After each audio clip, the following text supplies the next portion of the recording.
माननीय उद्धवसाहेब ठाकरे यांनी गेल्या 3-4 दिवसाअगोदर त्यांची त्या ठिकाणी घोषित केली। त्यांच्या मंडळीमध्ये त्यांच्या मनामधून खऱ्या अर्थाने कोणत्याही परिस्थितीमध्ये आपण यावेळेस प्राध्यापक नवरोज खेडेकरांचा महाविकास आघाडीचा विजय आपल्याला या ठिकाणी करायचा आहे। या हेतूने सर्व कार्यकर्ते, सर्व पदाधिकारी, सर्व मतदार बंधू खऱ्या अर्थाने कामाला त्या ठिकाणी लागलेले आहेत। भावांनो, ही निवडणूक म्हणजे फक्त एकच आपण दरवेळेस जशा निवडणुका लढतो, दर वर्षाला एखादी 2 निवडणूक येत असते, आपण निवडणूक लढतो, काहीचा विजय होतो, काहीचा पराजय होतो, अशी ही एवढी सोपी निवडणूक भावांनो या ठिकाणी नाही। ही लोकसभेची निवडणूक ही फक्त लोकसभेच्या निवडणुकीपुरती मर्यादित नसून ही निवडणूक खऱ्या अर्थाने संविधान वाचवण्याची निवडणूक आहे।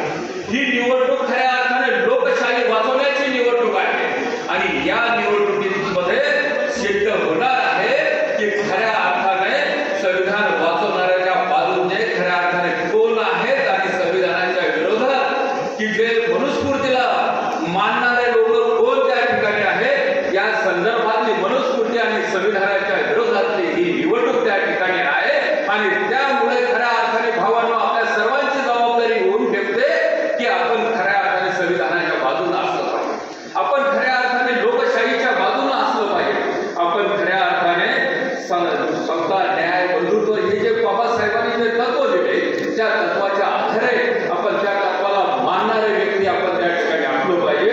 ही भूमिका आपल्याला खऱ्या अर्थाने या निवडणुकीच्या माध्यमातून त्या ठिकाणी निभावायची आहे।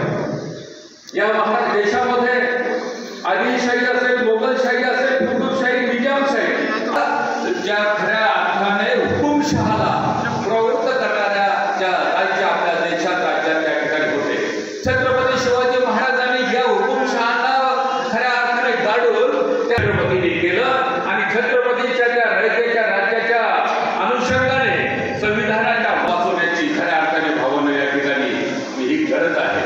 अनंतकुमार हेगडे जे काँग्रेसचे त्या ठिकाणी खासदार आहेत, गेल्या 10-15 दिवसाअगोदर त्यांनी कर्नाटकामध्ये वक्तव्य केलं कार्यकर्त्यांसाठी की आप के बार 400 के पार, 400 संविधानामधला धर्मनिरपेक्ष हा शब्द काढून टाकायचा आहे आणि वनखडपेक्षा जास्त मेजॉरिटी आम्हाला लोकसभेमध्ये आणि राज्यसभेमध्ये घ्यायची आणि आम्हाला संविधान बदलायचं आहे आणि हे त्यांचे मनसुबे त्यांनी व्यक्त करून दाखवले। त्यामुळं भावांनो, आणि तुम्हाला सांगताना आनंद होतो की महाराष्ट्रातील सर्वात पहिला पुतळा या अनंतकुमार हेगडेचा राष्ट्रवादी काँग्रेस पक्षाच्या आम्ही फुकला आणि त्यांना सांगून दिलं की आम्ही आमचा जीव गेला तरी बेहतर, पण संविधानाला आम्ही हात सुद्धा लावू देणार नाही। या ठिकाणी व्यक्त भावांना आपण त्या ठिकाणी केली। 2014 मध्ये मोदीजी या देशाचे पंतप्रधान झाले होते, त्यांनी त्यावेळेस काय आपल्याला आश्वासन दिलं होतं की अच्छे दिन आएंगे। त्या टायमामध्ये गॅसचा भाव काय होता, सिलेंडरचा भाव होता 400 रुपये, आता सिलेंडरचा भाव किती आहे 12। त्यावेळेस त्यांनी सांगितलं होतं की पेट्रोल जे आहे, पेट्रोल डिझेल की हम कम से कम 40 रुपये 30 रुपये लीटर से पेट्रोल दे सकते हैं। आज पेट्रोलचा भाव काय आहे, त्यावेळेस 60-65 रुपये आपल्या राज्यात पेट्रोल होतं, त्या टायमामध्ये आता त्यांचा भाव पेट्रोलचा 100च्या पारी त्या ठिकाणी घेऊन घेतला आहे। आणि असं सगळ्या क्षेत्रामध्ये शेतकऱ्यांच्या संदर्भात मध्ये आता त्यांनी नवीन काय आणलं तर हमारी मोदी की गॅरंटी कहण्याचा पाहत असताना की सक्षम किसान हे हमारी मोदी की गॅरंटी, सक्षम किसान मोदी की गॅरंटी। त्यांनी 2014 मध्ये सांगितलं होतं की शेतकऱ्यांचं उत्पन्न आम्ही 1.5 त्या ठिकाणी करू, शेतकऱ्यांचं उत्पन्न आम्ही 2 त्या ठिकाणी करू। झालं शेतकऱ्यांचं उत्पन्न 2 झालं, शेतकऱ्यांचं उत्पन्न 1.5 बिलकुल नाही झालं। 2014 मध्ये सोयाबीनचा भाव काय होता तर 4000 रुपये सोयाबीनचा भाव होता, कारण DAP ची खरेदी ही 700-800 रुपयाला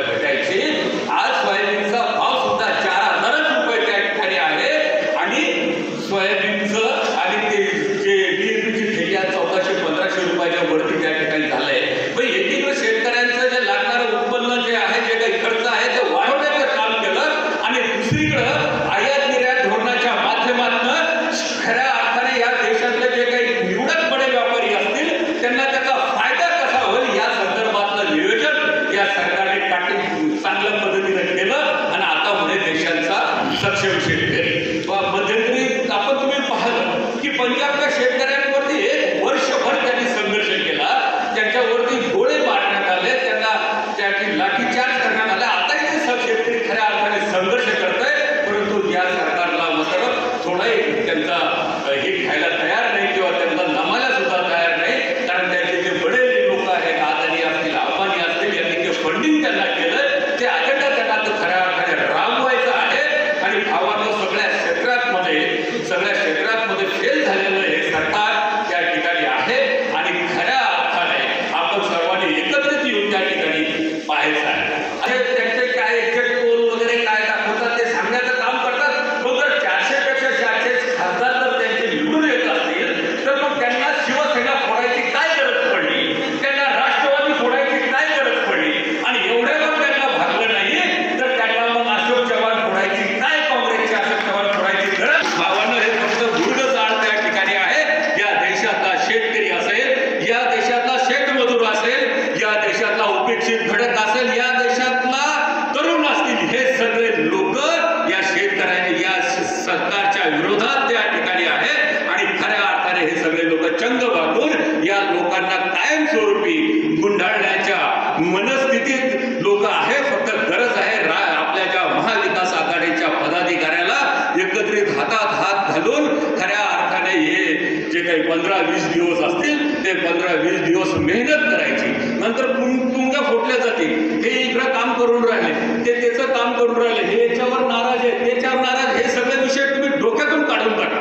कारण आपली ही लढाई भावांनो ही फक्त काही नळूभोला फक्त खासदार करण्यापुरती ही लढाई नाही. आपली ही लढाई खऱ्या अर्थाने आपण ही लोकशाही वाचवण्याची लढाई आहे. आपलं सर्वांचं अस्तित्व वाचवण्याची लढाई त्या ठिकाणी आहे. आणि या स्वाभिमानी महाराष्ट्रातला हा माणूस कधीही दिल्लीच्या समोर झुकला नाही आणि भविष्यात सुद्धा हा माणूस दिल्लीच्या समोर झुकणार नाही हे दाखवून देण्याची ही खऱ्या अर्थाने निवडणूक आहे.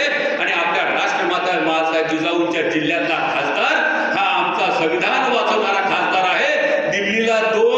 दिल्लीच्या दरबारात मध्ये जाऊन त्यांना डोळे दाखवणारा